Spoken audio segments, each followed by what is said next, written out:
My name is Clara Hayes, and I'm 32 years old. I never imagined my life would spiral into such chaos, but here I was, standing at a crossroads, forced to make decisions I never thought I'd face. It all started with my mother-in-law, Sylvia, a woman who could turn the gentlest whisper into a roar of entitlement. For 3 years, I sent Sylvia $10,000 every single month. My husband, Matthew, insisted it was the least we could do to help her maintain her lifestyle. The lifestyle in question? Weekly spa trips, designer handbags, and luxury vacations that put celebrities to shame. I went along with it, convincing myself it was a gesture of love and respect. But her demands only grew bolder. Last Christmas, Sylvia called, her voice dripping with expectation. "Clara, darling, I need an extra $5,000 for my holiday shopping. You wouldn't want me to skimp on gifts for the family, would you?" The nerve of that woman. I politely refused, explaining that we were saving for our future. Matthew's response? He cornered me later that night, his voice low and threatening. "Just give her the money, Clara. Or, do you want to destroy this family? You're being selfish." Selfish. That word struck like a blow. I was already the one keeping our household afloat, while Matthew's contribution consisted of vague business plans that never materialized. Tired of the constant manipulation, I made a decision that would change everything. "I'm not sending another dime," I said firmly, looking him in the eye. "If Sylvia wants money, she can get a job like the rest of us." The fallout was immediate. Sylvia called me every name in the book, accusing me of being ungrateful and heartless. Matthew's threats of divorce followed shortly after, but instead of fear, I felt an unexpected sense of clarity. I packed a small bag that evening, left the checkbook behind, and walked out of that house. The door slammed shut behind me, a final punctuation to years of manipulation and guilt. I had no intention of looking back. With nowhere else to go, I decided to return to my father's house, hoping to find some comfort and stability. But as I stood on the porch of his stately home, I felt a knot tighten in my stomach. My stepmother, Regina, opened the door, her expression sour as always. "Well, look who it is," she sneered. "Coming back here now? How predictable." Her words stung, but I forced a smile and stepped inside, determined to make this work. If only I'd known the storm that awaited me in my father's home, I might have walked away right then and there. Moving back to my father's house was supposed to be temporary, just until I could figure out my next steps. But from the moment I stepped inside, it was clear this wasn't a haven. It was a battlefield. My father, Henry, was once a warm, loving man, but his marriage to Regina had slowly drained him of that kindness. Regina was as calculating as she was cold. Her disdain for me had always been thinly veiled, but now that I was under her roof, she didn't bother hiding it. "It's not like we have extra space, Clara," Regina said the day after I arrived, sipping her morning coffee as if she weren't tearing me down with her words. "You're old enough to be on your own, don't you think?" I bit my tongue, reminding myself that arguing wouldn't help. "It's just for a little while," I said calmly. She snorted, her lips curling into a smirk. "We'll see." It didn't take long for her to start poisoning the air between my father and me. She'd whisper lies to him when she thought I couldn't hear. "Clara's just here to take advantage of you, Henry. She's probably using you for money. You know how irresponsible she is." I caught pieces of their conversations, her words slipping under doors like a snake. At first, my father brushed her off, telling her to give me space, but day by day, his demeanor toward me grew colder. One evening, I overheard their argument through the thin walls of the study. "She's my daughter, Regina," my father said, his voice firm but tired. "And this is our house." Regina snapped. "She's a grown woman. She can't keep running to you every time her life falls apart. She needs to learn how to stand on her own." I wanted to burst in and defend myself, to tell them the truth about why I was there, but I knew it would only make things worse. Instead, I went back to my room, the words cutting deeper than I wanted to admit. The next morning, things took an even darker turn. My father barely looked at me during breakfast, his voice curt when he spoke. Regina, on the other hand, wore a triumphant smile. "I hope you're planning your next move, Clara," she said with mock concern. "I wouldn't want you to overstay your welcome." Something inside me snapped. I couldn't stay here and watch her destroy my relationship with my father. I couldn't keep fighting for scraps of affection from people who didn't care about me. That afternoon, I made the decision to leave, not just the house but my entire family. It was clear that no matter what I did, I would never be enough for them. Before I left, I wrote my father a letter. "Dad, I came here hoping for support and understanding, but I see now that I'm only a burden. I love you, and I hope one day you'll see the truth about the people around you. Until then, I need to move on with my life. Take care." Clara. I left the note on his desk, grabbed my bags, and walked out without looking back. Starting over in a new city was daunting, but it was also liberating. I could finally breathe without the weight of constant judgment and manipulation. I didn't have a plan, but for the first time in years, I had hope. And that's when I met Peter. When I arrived in New Haven, I didn't know anyone, and that was exactly what I needed. The city felt like a clean slate, a chance to rebuild my life without the baggage of my past. I rented a modest apartment and started looking for work. One evening, after a particularly long day of job hunting, I stumbled into a small cafe that hosted live music nights. I wasn't expecting much, just a warm drink and a moment to unwind. But as I sat in the corner nursing my latte, I heard a voice that stopped me in my tracks. The singer on stage was mesmerizing. His voice was rich and soulful, filling the room with raw emotion. He sang like he was telling a story, one that resonated with everyone listening. When he finished, the crowd erupted in applause, and I found myself clapping along. That was how I first noticed Peter. After his set, Peter made his way through the cafe, chatting with patrons. When he reached my table, he smiled. "Hey, thanks for the applause," he said, his voice warm and genuine. I blushed. "You were incredible. I've never heard anything like that." We started talking, and before I knew it, I was sharing more about myself than I had with anyone in years.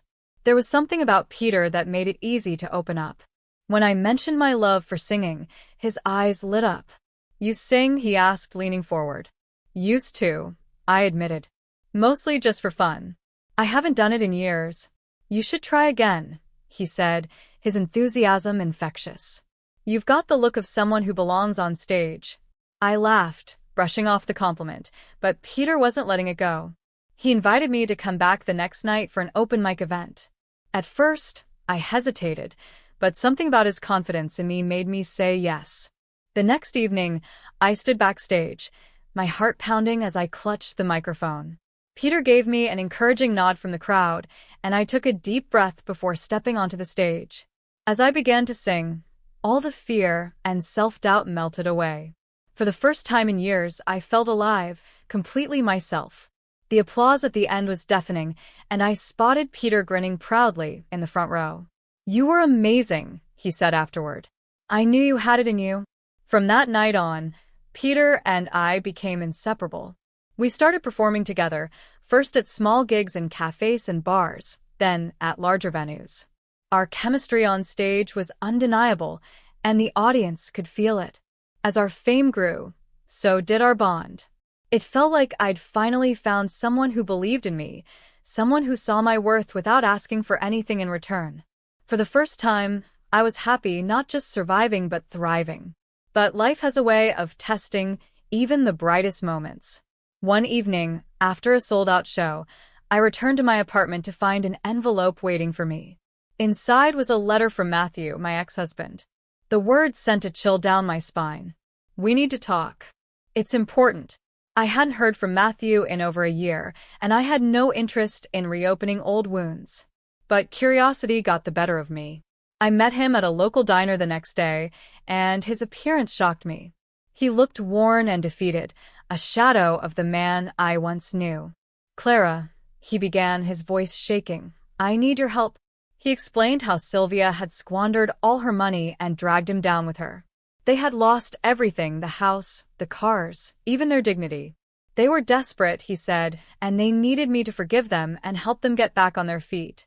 I didn't know what to say. Part of me wanted to turn my back on them, just as they had done to me. But another part of me, the part that still believed in second chances, was conflicted.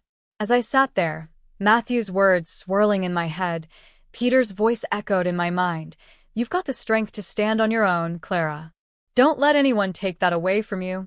I knew I had a choice to make, not just about Matthew and Sylvia, but about my future and the person I wanted to be. Sitting across from Matthew, I couldn't help but wonder if his plea for help was genuine or just another manipulation. His voice trembled as he described their downfall, Sylvia's gambling debts, the foreclosure on their home, the humiliation of starting over with nothing. But as much as his words tugged at my heart, I remembered the years of manipulation, the threats, and the way he had stood by his mother while she tore me down. I wasn't the same woman who had let herself be used and silenced. I need some time to think, I said, keeping my tone neutral. Matthew nodded, a flicker of hope in his eyes, but I wasn't ready to make a decision. Back home, I shared the encounter with Peter. He listened quietly, his expression unreadable. What do you think? I finally asked.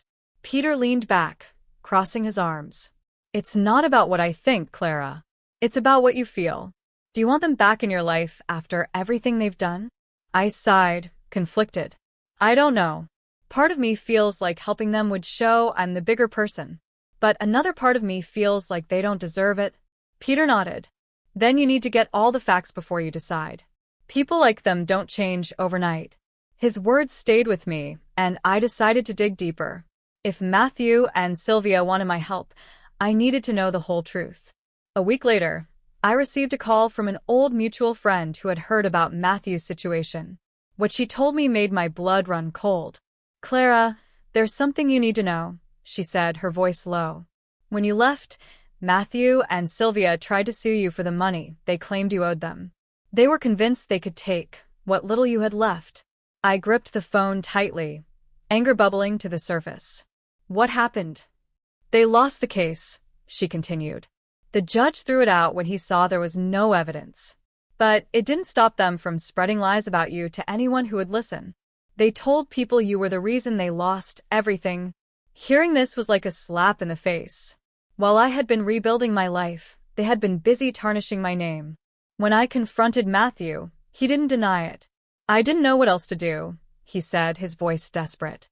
Sylvia was spiraling, and I thought, you thought you could ruin me? I interrupted, my voice sharp. After everything you and your mother put me through, you still thought I owed you something? Matthew looked down, shame flickering across his face. I'm sorry, Clara. I really am. I didn't know how to fix things. I shook my head. You didn't even try. You just looked for someone else to blame. As I left the diner, I felt a sense of closure. I didn't need their apologies or their redemption. For the first time, I felt free of their grasp. But the drama wasn't over. A few days later, Peter's demeanor changed. He became distant, distracted, as if something was weighing on him. When I asked, he brushed it off, saying he was just tired. Then, during one of our rehearsals, he dropped a bombshell. Clara, there's something I need to tell you, he said, his voice hesitant. I froze, bracing myself. What is it? I knew about you before we met, he admitted. Matthew reached out to me months ago. He said you were in a tough spot and needed a friend. That's why I approached you at the cafe. My heart sank. So, this was all a setup? No, Peter said quickly, his eyes pleading. At first, maybe. But the moment I heard you sing, the moment I got to know you, everything changed. I swear, Clara, I care about you. I'm not like them. His words rang in my ears, but doubt crept in. Could I trust him after this? Or was I falling into another trap? As the pieces of my life started colliding, my past with Matthew, the truths about Sylvia, and now Peter's confession, I realized that this wasn't just about forgiveness or trust. It was about reclaiming my voice, both on stage and in my life. I had been manipulated and lied to for too long, but now the choice was mine. Peter's confession hit me like a tidal wave. My mind raced with questions, doubts, and a growing sense of betrayal. I had opened up to him, trusted him, and now I wasn't sure if any of it had been real. I need some time, I said, my voice steady but firm. I can't just process all of this right now. Peter nodded, his face etched with regret. Take all the time you need, Clara. I just hope you'll believe me when I say I didn't mean to hurt you. I left the rehearsal studio, my emotions a storm of anger, sadness, and confusion. Walking through the city streets, I thought about everything that had led me to this moment. Matthew and Sylvia's manipulation, my stepmother's lies, and now Peter's hidden connection to my past. It felt like everyone I trusted had a hidden agenda. That night, I stayed up late, replaying Peter's words in my mind. As much as I wanted to cut him out of my life, a small part of me couldn't ignore the sincerity in his voice. Hadn't he been the one to encourage me, to help me rediscover my passion for music? If his intentions had truly changed, maybe he deserved a chance to prove himself. But trust wasn't something I could give freely anymore. It had to be earned. The next day, I decided to take action. First, I scheduled a meeting with a lawyer to protect myself from any future schemes Matthew or Sylvia might attempt. I wanted to ensure my financial stability and reputation were secure, no matter what they tried. Then, I focused on Peter. Instead of avoiding him, I confronted him directly. We need to talk, I said, meeting him at a quiet cafe. Peter looked nervous, but nodded. I'm glad you called. I've been wanting to explain. I held up a hand. No more excuses. Just tell me everything. Honestly this time. He took a deep breath and began. When Matthew reached out to me, I was skeptical. He didn't tell me much, just that you were his ex-wife and that you'd been through a lot. At first, I thought he was asking for a favor, but then he disappeared. I never heard from him again. Why didn't you tell me this earlier? I asked, my voice tight. I was afraid, Peter admitted. Afraid you'd think I was just another person trying to use you. But Clara, I swear, everything we've built together. The music, the connection, it's real. I care about you more than I can put into words. I studied his face, searching for any sign of deceit. For the first time in a long while, I decided to trust my instincts. All right, I said finally. If we're going to keep this partnership, there can't be any more secrets. If I find out you're hiding anything else, I'm done for good. Peter nodded solemnly. No more secrets. I promise. With that weight lifted, I turned my attention back to my music. Performing with Peter felt different now, more honest, more grounded. We threw ourselves into our work, and the crowds grew larger with each passing gig. For the first time, I felt like I was living the life I'd always dreamed of. But life had one more twist in store. During a rehearsal for an upcoming show, I received a phone call from an unfamiliar number. Reluctantly, I answered. Clara Hayes, a woman's voice asked. Yes, this is Clara. This is Detective Martinez with the Financial Crimes Unit. We've been investigating your ex-husband, Matthew Hayes, and his mother, Sylvia. We believe you might have information that could help us. I froze, gripping the phone tightly. What kind of investigations? They've been involved in a series of fraudulent schemes, she explained. We've uncovered evidence of forged documents, fake investments, and attempts to extort money from various individuals, including you. Would you be willing to meet and provide a statement? My pulse quickened. All the pieces were falling into place. The lies, the manipulation, it had all been part of a bigger scheme. Yes, I said firmly. I'll help in any way I can. Over the next few weeks, I worked closely with the detectives, providing every detail I could remember about Matthew and Sylvia's behavior. The case against them grew stronger, and it was only a matter of time before justice was served. Through it all, Peter remained by my side, proving his loyalty in ways that words never could. He became my anchor, reminding me of the strength I had found within myself. The day Matthew and Sylvia were arrested, I felt a sense of closure I hadn't realized I needed. They had finally been held accountable for their actions, and I could move forward without their shadow looming over me. As for Peter and me, our partnership blossomed into something even deeper. Together, we continued to make music, not just for the crowds, but for ourselves, for the joy and healing it brought. I had reclaimed my voice, both on stage and in life. And this time, no one would take it away from me.